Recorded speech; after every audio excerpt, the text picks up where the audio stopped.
Houve um tempo em que a humanidade cresceu sobre a terra. Cidades se levantavam, famílias se multiplicavam, vozes enchiam os campos. O mundo parecia avançar. Mas, por trás desse crescimento, algo escuro se espalhava.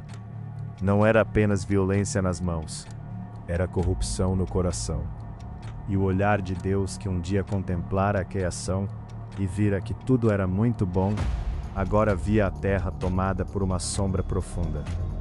Gênesis 6 nos leva a um dos capítulos mais solenes de toda a Bíblia. Um capítulo de mistério, de dor, de juízo, mas também de graça. Porque quando tudo parecia perdido, uma frase rompe a escuridão como um raio de esperança. Noé, porém, achou graça aos olhos do Senhor. Depois das gerações de Adão, depois da longa linhagem que atravessou os séculos, a humanidade começou a multiplicar-se sobre a face da terra. Homens e mulheres nasciam, famílias se formavam, a vida se espalhava. Mas a multiplicação dos corpos não foi acompanhada pela multiplicação da justiça. O coração humano, ferido desde o Éden, carregava uma semente perigosa.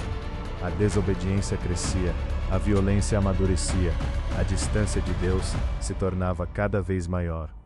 O texto nos diz que quando nasceram filhas aos homens, os filhos de Deus viram que as filhas dos homens eram formosas, e tomaram para si mulheres de todas as que escolheram.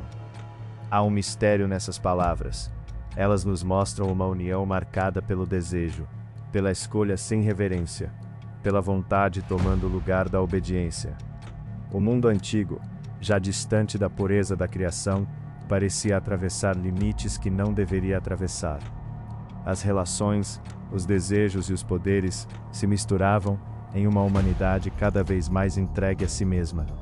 Então o Senhor disse: "O meu espírito não permanecerá para sempre no homem, porquanto ele é carne. Mas os seus dias serão 120 anos. Essa declaração soa como um limite, como uma pausa antes da tempestade. Deus não é indiferente. Deus não assiste eternamente à destruição do bem, à banalização da vida, ao crescimento da maldade, como se nada estivesse acontecendo. A paciência de Deus é real, mas ela não é fraqueza.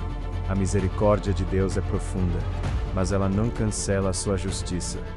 Naqueles dias, estavam os nefilins na terra. E também depois, quando os filhos de Deus conheceram as filhas dos homens, e delas nasceram filhos. Esses nefilins eram os valentes, homens de renome na antiguidade. O texto nos apresenta figuras poderosas, homens lembrados, homens temidos, homens admirados, talvez guerreiros, talvez líderes, talvez nomes que ecoavam nas histórias daquele mundo antigo. Mas a Bíblia não se impressiona com a fama deles, não se detém em seus feitos, não celebra suas conquistas, porque diante de Deus, renome sem justiça é apenas ruído, força sem temor é ameaça, grandeza sem bondade é tragédia. E então vem uma das frases mais fortes da Escritura: "Viu o Senhor que era grande a maldade do homem na terra, e que toda a imaginação dos pensamentos de seu coração era má continuamente." Não era uma queda ocasional. Não era apenas um erro isolado. Era uma inclinação constante. Toda a imaginação, dos pensamentos, do coração, má. Continuamente, a maldade havia descido às raízes. Não estava apenas nas ações visíveis. Estava nos planos secretos, nos desejos cultivados, nas intenções escondidas, nos pensamentos que ninguém via, mas Deus via. A terra estava cheia de movimento, mas vazia de reverência, cheia de pessoas, mas pobre de justiça, cheia de nomes conhecidos, mas distante do nome do Senhor. E então, o texto revela algo profundamente comovente. Arrependeu-se o Senhor de haver feito o homem na terra, e isso lhe pesou no coração. Não devemos ouvir essa frase como se Deus fosse surpreendido ou derrotado. Devemos ouvi-la como a linguagem do amor ferido. O Criador olha para a sua criação corrompida. O Deus da vida contempla a violência dominando aquilo que ele fez para florescer. Aquele que soprou o fôlego no homem, vê esse fôlego sendo usado para destruir. E isso pesa no seu coração. A Bíblia não nos apresenta um Deus frio, distante, insensível. Ela nos mostra um Deus que se importa, um Deus que se entristece com o mal, um Deus cujo coração não é indiferente à ruína humana. Então o Senhor declara que destruirá da face da terra o homem que criou, tanto o homem como o animal, os répteis e as aves do céu, porque se arrepende de os haver feito. A linguagem é devastadora, o juízo não é leve. O pecado humano arrasta consigo a criação ao redor. A terra, que deveria ser jardim, torna-se palco de corrupção. A vida, que deveria ser bênção, é cercada pela violência. O mundo inteiro parece gemer sob o peso da rebeldia humana. Mas então, no meio dessa sentença, aparece Noé. Noé, porém, achou graça aos olhos do Senhor. Esse porém muda tudo. É como uma porta se abrindo em uma parede de escuridão. É como uma chama acesa em uma noite sem estrelas. Noé não aparece como alguém que salvou a si mesmo por mérito absoluto. Ele achou graça, foi alcançado pelo favor de Deus. E ao mesmo tempo sua vida testemunhava essa graça. O texto diz que Noé era homem justo e perfeito em suas gerações. E andava com Deus. Essa expressão nos lembra Enoque, aquele que andou com Deus e desapareceu, porque Deus o tomou para si. Agora, em uma geração corrompida, outro homem anda com Deus. Noé caminha em direção contrária ao mundo. Enquanto a terra se enche de violência, Noé preserva a justiça. Enquanto toda a carne corrompe o seu caminho, Noé escolhe andar com o Senhor. Ele não vive em um mundo fácil. Ele não é justo porque o ambiente favorece a justiça. Ele é justo apesar do ambiente. E isso fala profundamente conosco, porque muitos imaginam que só poderão viver uma vida íntegra quando o mundo ao redor melhorar, quando as pessoas forem mais honestas, quando a cultura for mais pura, quando a pressão for menor. É possível andar com Deus em uma geração corrompida. É possível ser luz quando a noite engrossa. É possível obedecer quando a maioria se afasta. Noé teve 3 filhos, Sem, Cã e Jafé. A narrativa começa a estreitar o foco. De toda a humanidade, o texto agora se concentra em uma família, um homem, uma casa, um chamado. Mas antes de Deus falar com Noé, o capítulo reforça o estado do mundo. A terra estava corrompida diante de Deus e cheia de violência. Deus viu a terra, e eis que estava corrompida, porque toda a carne havia corrompido o seu caminho sobre a terra. A repetição é pesada. Corrompida, violência, corrompida, toda a carne. O mundo havia perdido o caminho, e quando a criatura abandona o caminho do Criador, ela não encontra a liberdade verdadeira. Encontra desordem, encontra brutalidade, encontra destruição. A violência não nasce apenas de armas nas mãos. Ela nasce de corações sem Deus, de desejos sem limite, de orgulho sem arrependimento, de poder sem compaixão.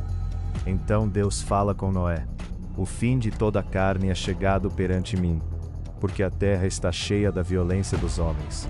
Eis que os destruirei juntamente com a terra. Noé ouve aquilo que ninguém mais parece perceber. O juízo está chegando. A normalidade do mundo será interrompida. Os dias comuns, as conversas comuns, os negócios comuns, as celebrações comuns, tudo será surpreendido por uma realidade maior. Deus anuncia o dilúvio, águas que cobrirão a terra, águas que destruirão toda a carne em que há espírito de vida. Tudo o que há na terra expirará. Mas o anúncio do juízo vem acompanhado de uma ordem de salvação. Faze para ti uma arca de madeira de gofre. Farás compartimentos na arca, e a revestirás de betume por dentro e por fora. Deus não entrega apenas um aviso. Ele entrega instruções. Não apenas diz que o fim virá. Ele mostra o caminho para atravessá-lo. A arca seria grande, 300 côvados de comprimento, 50 de largura, 30 de altura. Teria uma janela, uma porta ao lado, andares, baixo, segundo e terceiro. Não era uma pequena embarcação, era um refúgio. um espaço preparado para preservar a vida no meio da morte, um lugar de obediência construído antes que a primeira gota caísse. Imagine Noé recebendo essas palavras. O céu talvez ainda estivesse claro, o solo ainda firme, a vida seguindo seu ritmo. E Deus lhe manda construir uma arca, não um altar apenas, não uma tenda, mas uma enorme estrutura de madeira. Um projeto longo, visível, estranho, exigente. Cada árvore cortada seria um ato de fé. Cada tábua colocada seria uma resposta à palavra de Deus. Cada camada de betume seria uma declaração silenciosa. Eu creio no que Deus disse. A fé de Noé não foi apenas sentimento. Foi construção, foi trabalho, foi perseverança, foi obediência repetida, dia após dia. E então Deus revela algo ainda mais precioso. Mas contigo estabelecerei o meu pacto. Essa é uma das grandes luzes do capítulo. No meio da corrupção geral, Deus fala de pacto. No meio da destruição anunciada, Deus fala de aliança. A justiça de Deus julga o mal, mas a graça de Deus preserva uma promessa. Noé entraria na arca, com seus filhos, sua mulher, e as mulheres de seus filhos. A salvação alcançaria sua casa. E não apenas sua casa.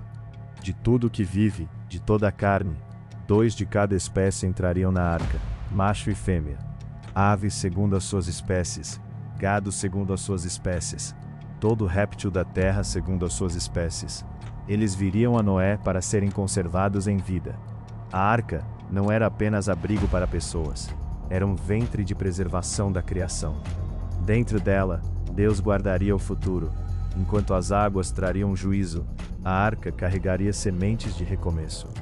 Deus também manda Noé ajuntar alimento, para si, para sua família e para os animais. A obediência espiritual aqui tem detalhes práticos: madeira, medidas, betume, porta, janela, andares, comida. A fé verdadeira não flutua nas ideias. Ela toca a vida, organiza a casa, prepara o amanhã, obedece em coisas concretas. E o capítulo termina com uma frase simples, mas imensa. Assim fez Noé. Segundo tudo o que Deus lhe mandou, assim o fez. Não há discurso de Noé. Não há debate. Não há negociação. Há obediência. Deus falou, Noé fez. Em uma geração que seguia seus próprios caminhos, Noé seguiu a palavra do Senhor. Em uma terra cheia de violência, ele construiu um refúgio. Em um mundo que ignorava o juízo, ele preparou salvação. Gênesis 6 nos confronta. Ele nos pergunta se estamos atentos ao que Deus vê.